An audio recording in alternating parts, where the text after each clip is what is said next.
ইন্নাল্লাহা ইয়া'মুরুকুম আন তু'আদ্দুল আমানাতি ইলা আহলিহা।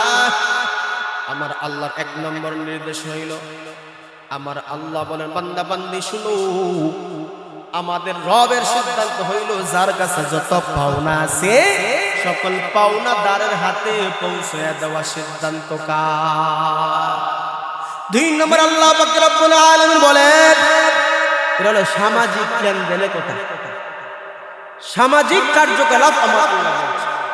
2 নম্বর আল্লাহ বলেন ওয়া ইযা হাকামতুম বাইনান নাস, আমার আল্লাহ বলেন কোন বিষয় নিয়ে তোমরা যদি মানুষের মাঝে মীমাংসা করার জন্য বিচার আচার করো, আল্লাহ বলবেন তাইলে কি করতে হবে? আনতাহকুমু বিল আদল, তোমরা সমান সমান বিচার করবা, ন্যায় বিচার করবা, কারো উপর জুলুম করা যাবে না, কারো উপর অন্যায়ভাবে অতিরিক্ত জুলুম করা যাবে।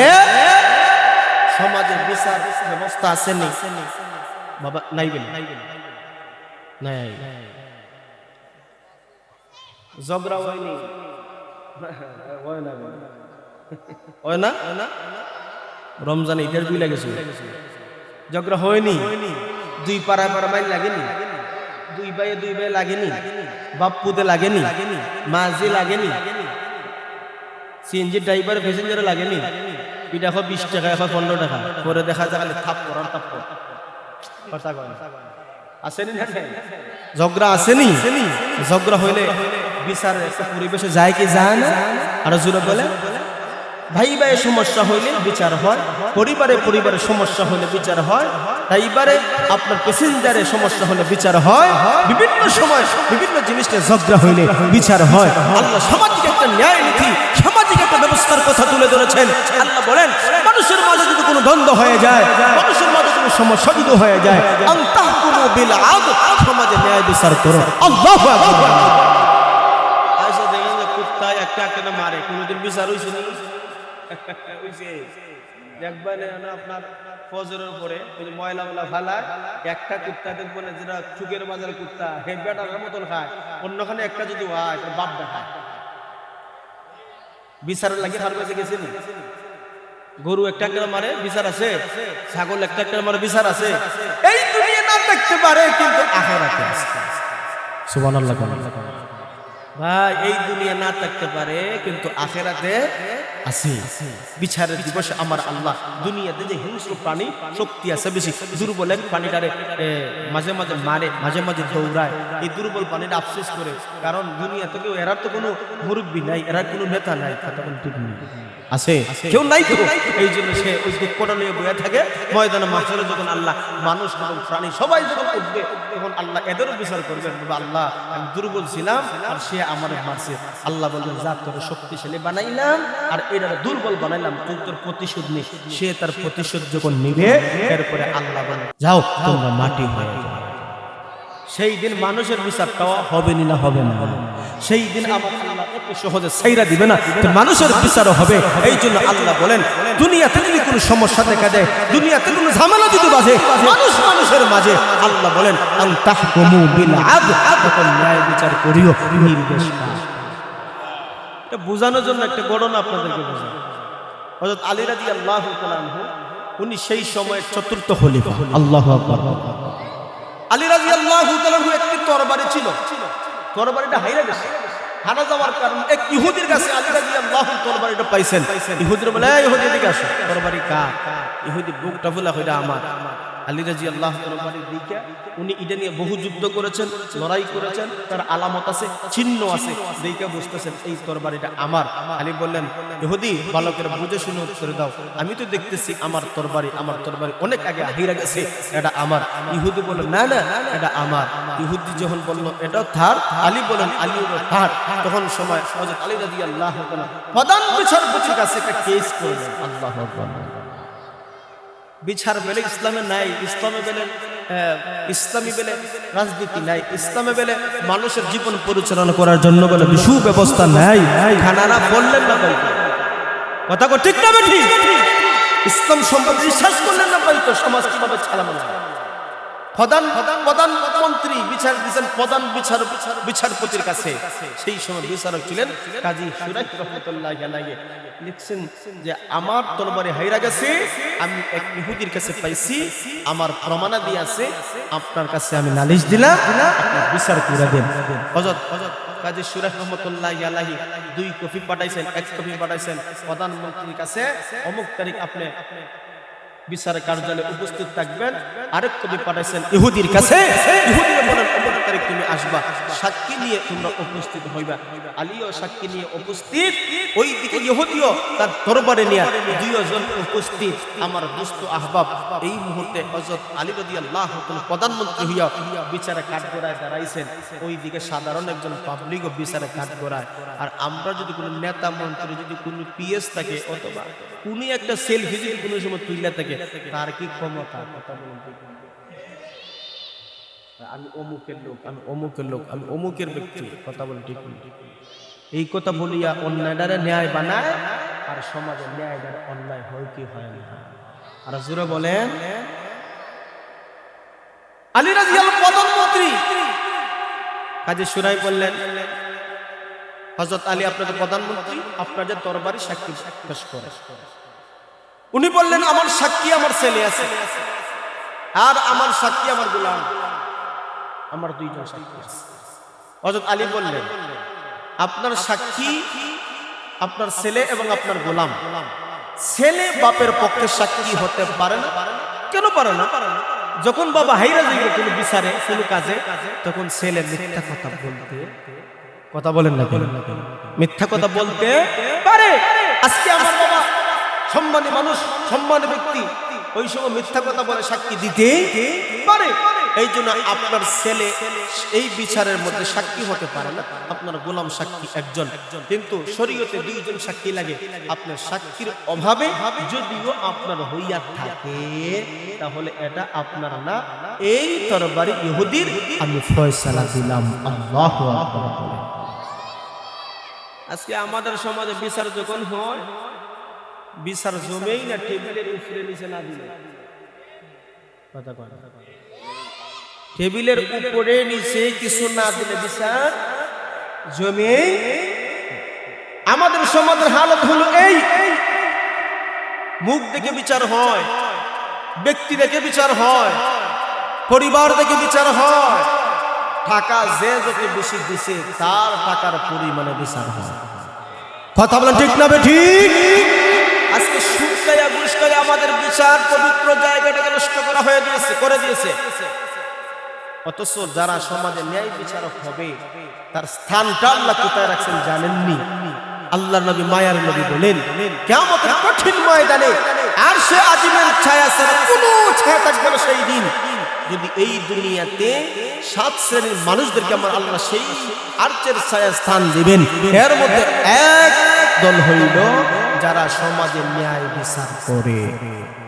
আর একটা জোরে কোন ন্যায় বিচারে সম্মান মর্যাদা আছে না নাই? ন্যায় বিচার করতে গেলে আপনার বাদীও আপনার উপর নারাজ হইব, যার উপর রায় গেছে সেও নারাজ হইব। যে সাক্ষী আপনার যাকে ফয়সালা দিচ্ছেন সেই ব্যক্তি খুশি হইব। এবার কে খুশি হবে, কে নারাজ হবে, এটা আমার দেখার বিষয় না।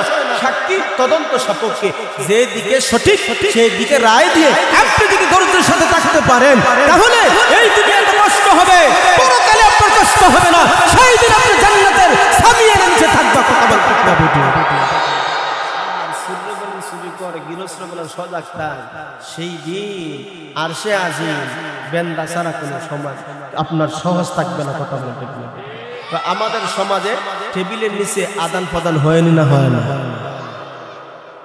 এবার ইহুদির কথা শুনেন। ইহুদি মুস্কি মুস্কি হাসি হাসি ইসলামের একজন প্রধানমন্ত্রী, ইসলামের একজন প্রধানমন্ত্রী, সে মুসলমান, বিচারপতি মুসলমান, কিন্তু পক্ষপাতিত্ব করলো না। ইনসাফ কারে কয়?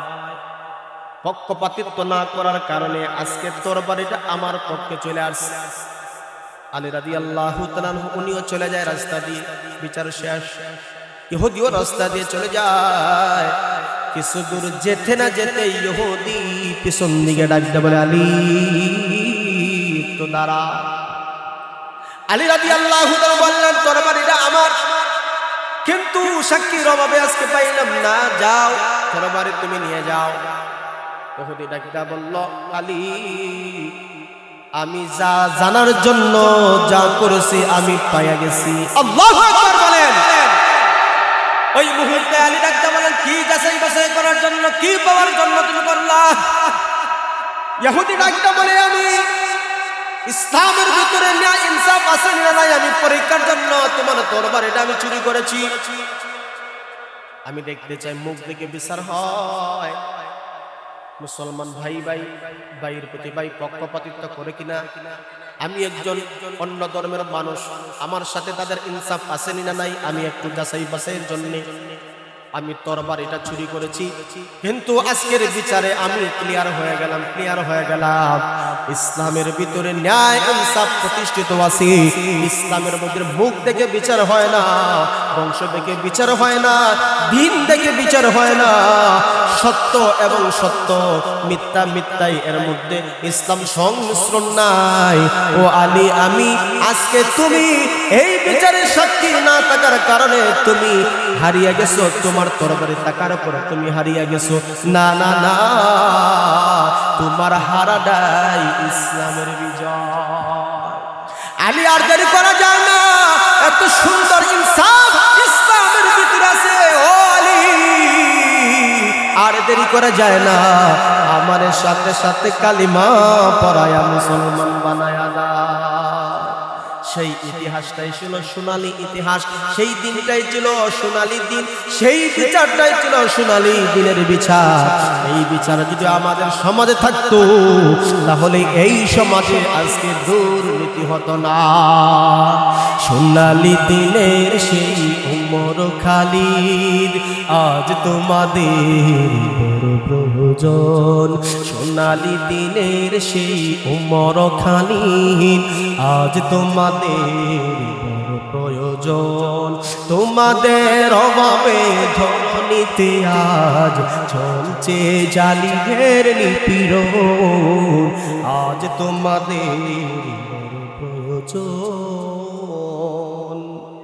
তোমরাই পেরেছিলে খুদার জমিনে দিতে মানুষের পদ্মা, তোমরাই ফিরিয়ে এনেছিলে ধরাতে শ্রেষ্ঠতম মানবতা।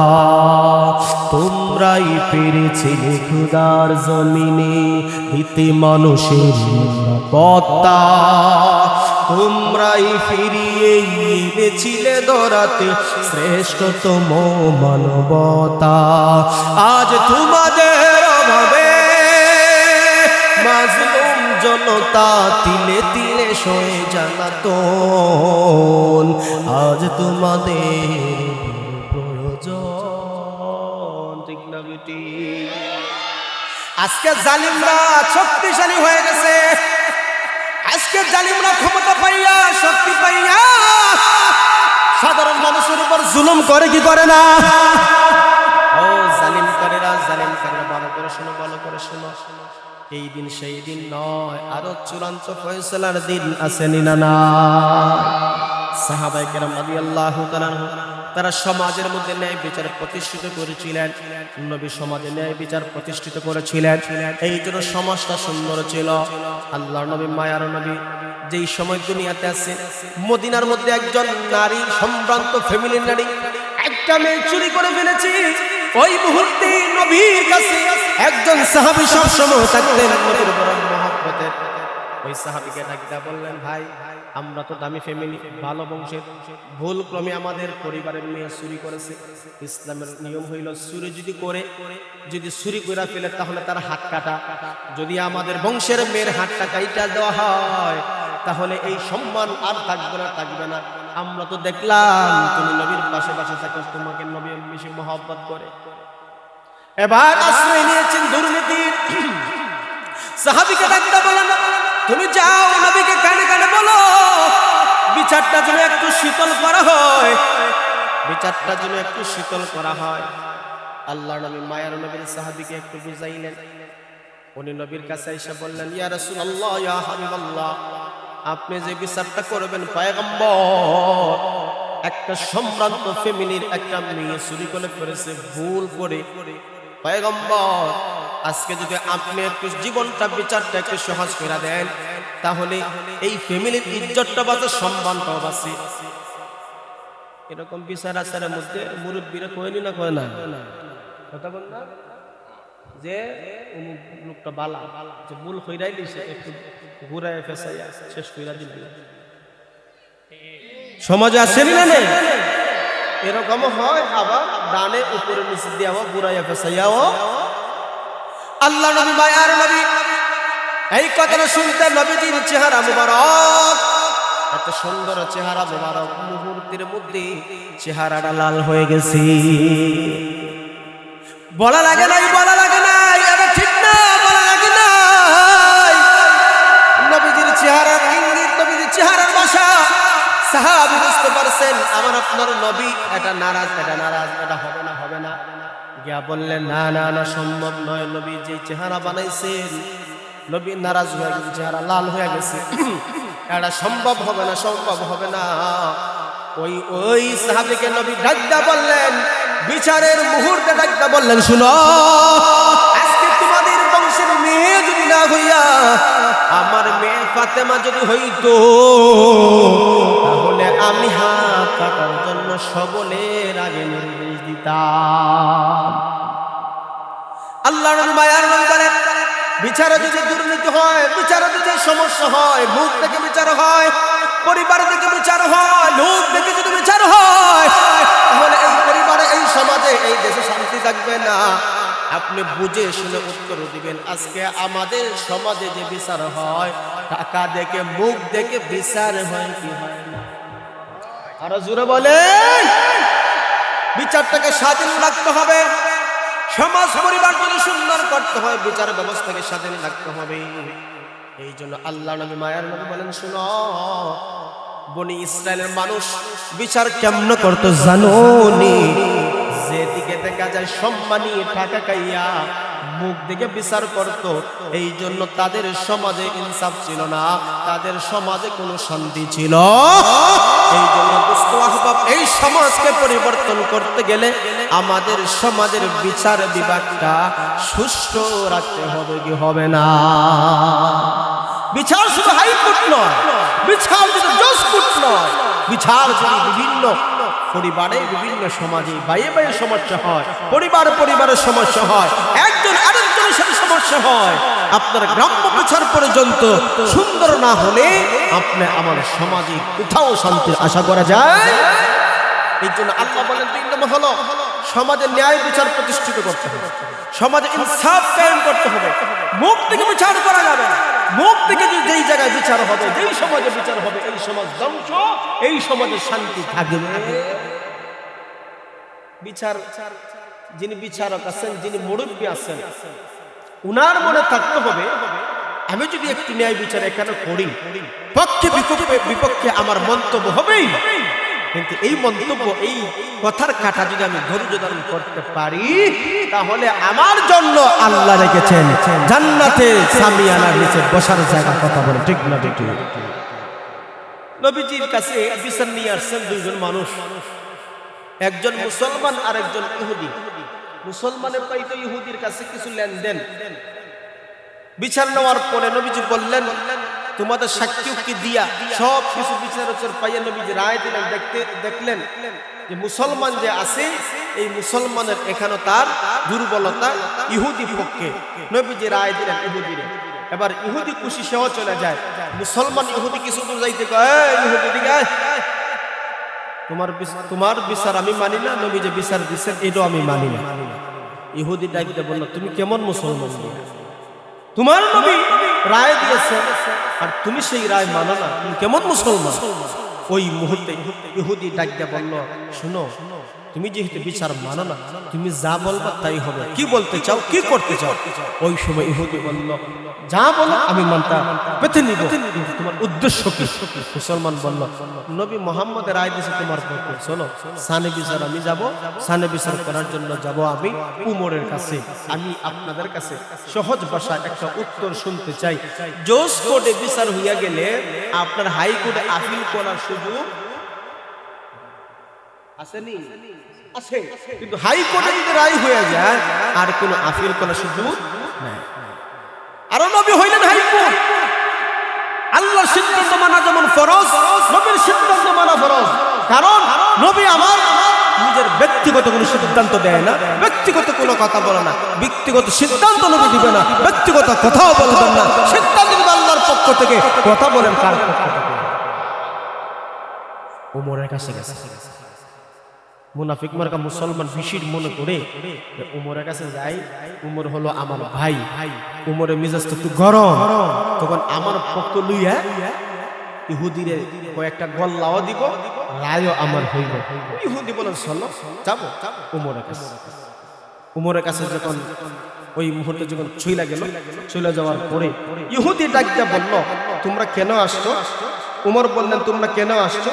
ওই মুহূর্তে ইহুদি ডাকতে কয়, আমরা একটা বিষয় নিয়ে ঝগড়া হয়েছে, পাওনা দাওনা নিয়ে ঝগড়া হয়েছে, প্রথম বিচারের জন্য নবীর দরবারে গেছে।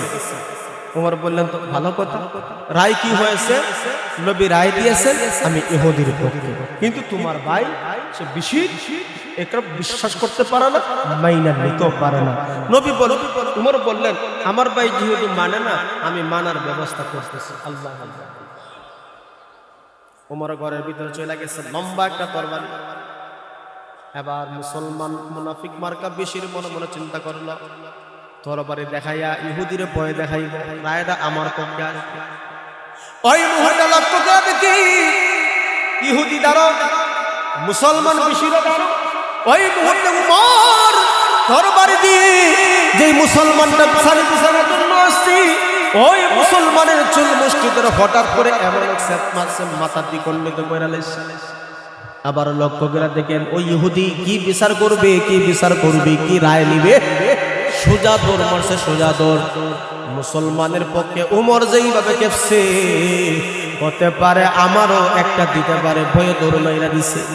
ওই মুহূর্তে বিশিরের আত্মীয় স্বজন উমরের কাছে আসবে দূরের কথা, সোজা নবীর কাছে চলে যায়, পয়গম্বর আপনার সাহাবী, আপনার সাহাবী, আপনার সাহাবী হযরত হযরত উমর আমাদের মানুষটাকে অন্যায়ভাবে হত্যা করে তার বিচার কইরা দেন। আল্লাহর নবী মায়ার নবীর কাছে যখন এই আবার বিচারটা গেল, আল্লাহর নবী মায়ার নবী হযরত উমরে ডাকছেন। উমরে ডাকার পরে বলেন, উমর তুমি কি এই লোকটাকে হত্যা করেছো? উমর ডাকতে বলেন, ইয়া রাসূলুল্লাহ আমি হত্যা করেছি। আল্লাহর নবী মায়ার নবী বলেন, তুমি যে হত্যা করেছো তুমি জানো না অন্যায় ভাবে কেউ কাউরে যদি হত্যা করে কিসাস আসেনি না? না, হত্যার বদলে হত্যা, এটা কি তুমি জানো না? এবার হযরত উমর ডাকতে বলে, পয়গম্বর আমি জানি, কিন্তু তারপরও কেন মারলা? বিশিরের আত্মীয় স্বজনরা বলে, লোকটা বলো নামাজি ছিল, লোকটা বলো ভালো মানুষ ছিল, লোকটা বলো ভালো মানুষ ছিল, নামাজ পড়তো, তাহাজ্জুদ পড়তো। নবী বলেন, এই ভালো মানুষটাকে তুমি কেন মারলা? আমি এখন কি ফয়সালা দিব? তোমার সাক্ষী আসেনি না? নাই। হযরত উমর ডাকতে বলেন, পয়গম্বর আমার সাক্ষী এই দুনিয়াতে কেউ নাই, আমার সাক্ষী এই মুহূর্তে স্বয়ং আমার আল্লাহ। এবার নবী পড়ে গেলেন টেনশনে, কি রায় দিব, কি সিদ্ধান্ত দিব? উমর ডাকতে বলে, পয়গম্বর তবে একটা বিষয় আমি ক্লিয়ার করতে চাই। নবী বললেন, কি বিষয় ক্লিয়ার করার জন্য তুমি বলো। সকল বিশিরা মদিনার অনেক মানুষ বিচার কার্যালয়ে দাঁড়িয়ে আছে, আজকে উমরের বিচার হবে। উমর ডাকতে বললেন, পয়গম্বর কিছুক্ষণ পূর্বে আপনি বিচার করেছিলেন, এই দুইজন ব্যক্তির আপনি রায় দিয়েছিলেন ইহুদির পক্ষে, সাক্ষী নিয়ে সবকিছু সিদ্ধান্ত নিয়ে আপনি রায় দিয়েছেন ইহুদির পক্ষে। ইহুদি আপনার রায়টা মানে, কিন্তু এই বেশি যাকে আপনি মুসলমান মনে করেন, সে আপনার রায়টা মানতে পারলো না, রায়টা গ্রহণ করলো না। যে নাকি আল্লাহর নবীর রায় মানে না, সে আমার আল্লাহর রায় মানে না। আর যে আল্লাহর রায় মানে না, হে মুসলমান থাকবে না, সে হয়ে যাবে নামদারে মুসলমান, মুনাফিক। কথা বলেন ঠিক না বেঠিক? আপনার রায় মানলো না, আপনার রায় যদি ব্যক্তিগত রায় দেন, আল্লাহর পক্ষ থেকে আপনার রায় দেন, মূলত আল্লাহ রায় মানে না, আর যে আল্লাহ রায় মানে না সে মুসলমান থাকবে কিন্তু তার তো ঈমানই নাই। হযরত উমর বললেন সব তো বুঝলাম, ঠিক আছে, কিন্তু সাক্ষী তো দরকার, সাক্ষী ছাড়া তো হবে না।